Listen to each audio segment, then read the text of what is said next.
So let's have the great debate with Jennifer Granholm and Rick Santorum. Good to have you both here on the first show. Thank you very much for doing it. Oh, of course.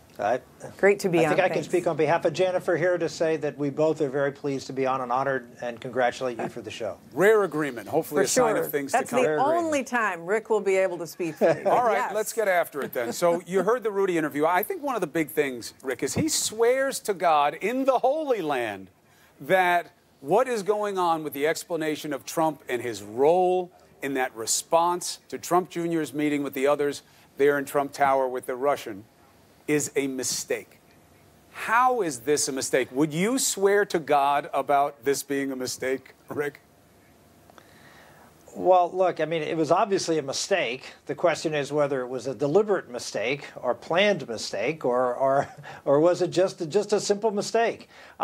I can understand if that's what Jay Sekulow told him, that he had it wrong, that the information that was passed along to him, or maybe he made assumptions that he didn't know. I don't know. Rudy didn't give any details out. No one's given any details out as to why they, what the facts are behind it. But I mean, Rudy certainly has come to the conclusion that it was a mistake, and I'll give him the benefit of the doubt. You know, Gov. Fair disclosure here, I asked Jay Sekulow several times to come on the show. I'm leaving him messages, I'm sending emails, so I'd rather speak to him than about him. But he said multiple times that Trump had nothing to do with it. Sarah Sanders echoed that. You know, it's very easy for her, as we saw at today's briefing, to knock things aside and say, I have to refer you to this person or that person, or I don't know, or I'll get back to you. She didn't on this. She said he certainly didn't dictate it, but maybe he had some kind of other involvement. And then the letter in January comes out, Jay Sekulow says he dictated it. Does that sound like a series of mistakes or lies? No, I mean, really, what is the key issue in this investigation? It is collusion. What is the biggest piece of evidence in the investigation that there was collusion, if not having Russians visit the Trump Tower to talk about so-called adoption, which means sanctions? I mean, I don't know. I mean, I didn't just fall off the turnip truck. It was, I am sure, at the time, an effort to try to remove the president from this meeting. And in fact, he ends up dictating it. Who knows whether that's to try to save his son, perhaps, because initially it was supposed to have been his son's statement. I don't know, but it is the most, I mean, to say it's a mistake, swear to God it's a mistake, Rudy wasn't there. This sounds to me like an after-the-fact correction. And let me just say, I mean, we know that this president is an inveterate liar. I mean, as of this week, the fact checker has 3,251 lies so far. I mean, but this isn't really about just lying, because he's lying 6.5 times a day. It is about what that lie was intended to do, and it's further evidence of trying to zhuzh over, cover up whatever that meeting was about.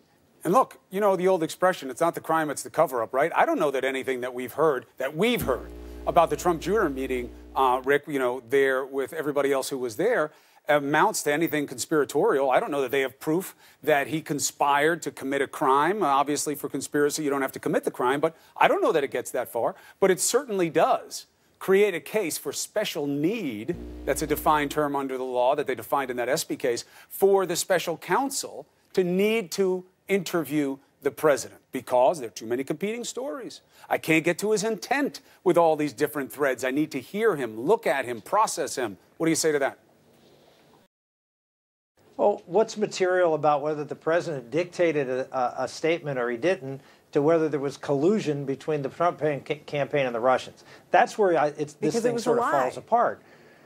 Well, okay, well, it may have been a lie. It may have been a mistake. We don't know. But the point is, there's no material evidence that's being presented that statement had anything to do with collusion with the Russians. This is well after the fact. This was about shaping the media's response to it. And as you heard Rudy say, you know, once it sounds like people got their act together and actually sat down and said what really did happen, they found out that, hey, the president actually did. Well, they never said it to us. They put it in a letter. But, you know, in the law, they have an expression, They put the truth out there. Falsus in uno, falsus in tuto. You know, that if you're lying about one thing, you could be assumed to be lying about a lot of things, and it makes investigators curious. But let's switch topics here. The Philadelphia Eagles, full disclosure, Santorum is from Pennsylvania, not Philly. So let's take a look at what... But a Steelers fan. All right, good to have it on the record. Okay. So the Eagles are the world champs. They're supposed to go to the White House. The day before, Trump disinvites them. Here are the statements. The White House says, the Philadelphia Eagles are unable to come to the White House with their full team to be celebrated tomorrow. They disagree with their president, odd language, because he insists that they proudly stand for the national anthem, hand on heart, in honor of the great men and women of our military and the people of our country. The Pennsylvania mayor answers this way. Disinviting them from the White House only proves that our president is not a true patriot, but a fragile egomaniac obsessed with crowd size and afraid of the embarrassment of throwing a party to which no one wants to attend. Is it right for the president to disinvite the Eagles and blow a day for their fans as well this way? Santorum. Yeah, in my opinion, there's blame on both sides here. I think the Eagles did not handle this well. I mean, it wasn't until, I guess, a month ago that they actually even had a meeting to decide whether they were interested in coming. And all sorts of reports as to people not coming and coming, and it looked like they said they were going to send a small delegation or a smaller delegation. You know, the bottom line is, if there's going to be a celebration of a championship and it's being used by some to wage a political protest against this president, the president doesn't have to be complicit with it. At the same time, on the other side, I think, the president could have risen above that and made the best out of a bad situation by inviting and receiving those. He could have been the bigger man. He could have done what he did with the Patriots. He could have been the bigger man. Why did the Patriots get better treatment? A lot of them didn't show up either, including Tom Brady. He said he had family issues, but he let them come in. Granholm, what's your take? Yeah, I mean, I do think that the mayor is right. He is an egomaniac, but I don't know if it was just about them not showing up in great numbers. He created this problem. He loves it when there is division out there in the country, which he sows on a regular basis. This is one other attempt on his part to wave the flag to his base or whatever, and to, frankly, probably distract again from the Mueller investigation. Anything he can do to divide the country is something that he does. Well, let's see how it plays. Hit me on Twitter. We'll look at it in the break. Let's switch topics quickly. Bill Clinton makes news, and the wrong kind of news, from the perspective of what's going on with Me Too and the movement that's supposedly supposed to advance our culture in this country right now, Jennifer Granholm. He says, I wouldn't do anything different than I did in handling the Monica Lewinsky situation, and he wouldn't say that he should apologize to Monica Lewinsky personally. You okay with that? No, I think it was not a great answer. I wish he would have said what he started to say. I apologized then, I felt bad about it then, and the end of the sentence should be, and I do to this day, I apologize, full stop. I don't know why he felt the need, although I know it's caused him enormous pain over the years, to continue to go on. He should have stopped. He should have apologized and stopped.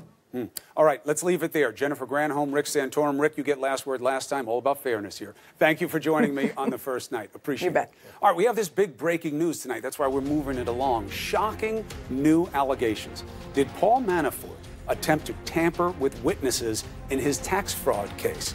Bob Mueller's team is pointing the finger. I have the filing on my desk. It's 90 pages thick. 60 of it is filled with all these different messages that he was sending people.